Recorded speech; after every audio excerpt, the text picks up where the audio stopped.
ಚಿತ್ರದುರ್ಗದ ರೇಣುಕಾ ಸ್ವಾಮಿ ಕೊಲೆ ಪ್ರಕರಣಕ್ಕೆ ಸಂಬಂಧಪಟ್ಟಂತೆ ನಟ ದರ್ಶನ್ ಸೇರಿದಂತೆ 17 ಆರೋಪಿಗಳು ಈಗ ಜೈಲು ವಾಸದಲ್ಲಿದ್ದಾರೆ. ಅದರಲ್ಲೂ ಬಹಳ ಪ್ರಮುಖವಾಗಿ ಚರ್ಚೆಯಲ್ಲಿರುವಂತಹ ವಿಚಾರ ಏನಪ್ಪಾ ಅಂತ ಅಂದ್ರೆ ಬಳ್ಳಾರಿಯ ಕೇಂದ್ರ ಕಾರಾಗೃಹದಲ್ಲಿರುವಂತಹ ನಟ ದರ್ಶನ್ ಅವರಿಗೆ ಹಲವಾರು ಪುಸ್ತಕಗಳನ್ನು ನೀಡಿದ್ದಾರೆ ಯಾರು ಅನ್ನೋ ಒಂದು ಸುದ್ದಿ ಬಹಳಷ್ಟು ಚರ್ಚೆ ಆಗ್ತಾ ಇತ್ತು. ಆದರೆ ಇದು ಸುಳ್ಳು ಸುದ್ದಿ. ಅಲ್ಲಿ ಹೋಗಿರೋದು ಬೇರೆ ಏನೋ. ಇದೇ ವಿಚಾರಕ್ಕೆ ಸಂಬಂಧಪಟ್ಟಂತೆ ಬಿಗ್ ಬ್ರೇಕಿಂಗ್ ಅಪ್ಡೇಟ್ ಲಭ್ಯ ಆಗ್ತಾ ಇದೆ, ಗಮನಿಸ್ತಾ ಹೋಗೋಣ.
ಇದು ಗ್ಯಾರಂಟಿ ನ್ಯೂಸ್ ನ ಬಿಗ್ ಬ್ರೇಕಿಂಗ್ ನ್ಯೂಸ್. ದರ್ಶನ್ಗೆ ಯಾರು ಪುಸ್ತಕ ಕಳಿಸಿಲ್ಲ.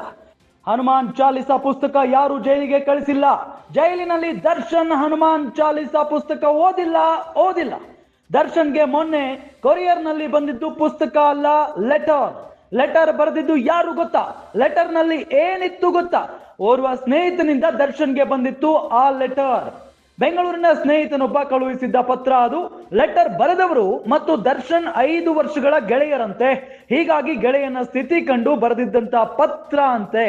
ಗೆಳೆಯ, ಸಮಾಧಾನವಾಗಿರು, ಕೂಲ್ ಆಗಿರು, ಟೆನ್ಷನ್ ಬೇಡ, ಏನೂ ಆಗಲ್ಲ, ಎಲ್ಲವೂ ಸರಿ ಹೋಗುತ್ತೆ, ಅನಗತ್ಯ ಕಾಂಟ್ರವರ್ಸಿ ಬೇಡ, ಹೀಗೆ ಸಮಾಧಾನದ ಮಾತುಗಳನ್ನ ದರ್ಶನ್ಗೆ ಹೇಳಿದ್ದಾರೆ ಆ ಸ್ನೇಹಿತ. ನಿನ್ನ ಮೇಲೆ ಕೇಸ್ ಆಗಿದೆ, ಜಸ್ಟ್ ಆರೋಪಿ, ಅಪರಾಧಿ ಅಲ್ಲ ನೀನು, ಧೃತಿಗೆಡಬೇಡ, ಚಿಂತಿಸಬೇಡ, ಸತ್ಯಮೇವ ಜಯತೆ ಅಂತ ಸ್ನೇಹಿತ ಪತ್ರದಲ್ಲಿ ಬರೆದಿದ್ದಾರೆ. ಸ್ನೇಹಿತನ ಪತ್ರವನ್ನ ಓದಿ ಭಾವುಕರಾಗಿದ್ರಂತೆ ನಟ ದರ್ಶನ್. ಇದು ಗ್ಯಾರಂಟಿ ನ್ಯೂಸ್ ನ ಬಿಗ್ ಬ್ರೇಕಿಂಗ್ ನ್ಯೂಸ್. ದರ್ಶನ್ಗೆ ಯಾರು ಪುಸ್ತಕವನ್ನ ಕಳಿಸಿಲ್ಲ. ಹನುಮಾನ್ ಚಾಲಿಸಾ ಪುಸ್ತಕ ಯಾರು ಜೈಲಿಗೆ ಕಳಿಸಿಲ್ಲ. ಜೈಲಿಗೆ ದರ್ಶನ್ ಹನುಮಾನ್ ಚಾಲಿಸಾ ಪುಸ್ತಕ ಓದಿಲ್ಲ. ದರ್ಶನ್ಗೆ ಮೊನ್ನೆ ಕೊರಿಯರ್ ನಲ್ಲಿ ಬಂದಿದ್ದು ಪುಸ್ತಕ ಅಲ್ಲ, ಅದು ಲೆಟರ್ ಬರೆದಿದ್ದು ಯಾರು ಗೊತ್ತಾ? ಹಾಗಾದ್ರೆ ಲೆಟರ್ ನಲ್ಲಿ ಏನಿತ್ತು ಗೊತ್ತಾ ಅನ್ನೋದನ್ನ ನೀವೀಗಾಗಲೇ ಗಮನಿಸ್ತಾ ಇದ್ದೀರಿ.